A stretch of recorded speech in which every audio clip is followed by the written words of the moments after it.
প্ৰথমতে আপোনাৰ পৰিচয়টো কওক। নমস্কাৰ, মোৰ নাম লক্ষীকান্ত দাস। আপোনাৰ ঘৰ ৰাণনী জান, যোৰহাট জিলা। যোৰহাট জিলা। ঠিক আছে, ৰাণনী জান। ঠিক আছে। আমাক এতিয়া বাই বজাই দেখুৱাব। ঠিক আছে, আপুনি বজাওকচোন এতিয়া।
বহুত ধুনীয়া হৈছে, বহুত ধুনীয়া হৈছে।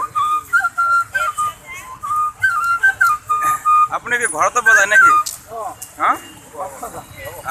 এতিয়া অকণমান কথা পাতো। প্ৰত্যেক দিনে আহে আপুনি ইয়াতে? প্ৰথম হ'লেও আহোঁ আৰু এনেকৈ মাজে মাজে বজাৰ চজাৰবিলাকতো যাওঁ।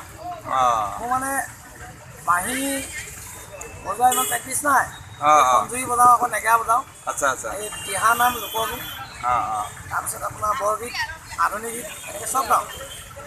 বাঁহীটো কেতিয়াবা মাজে সময়ে বিহু চিহু গীতবিলাক বজাওঁ। ল'ৰা ছোৱালী? ল'ৰা এটা আছে, ল'ৰাটো 8 বছৰ হৈছে।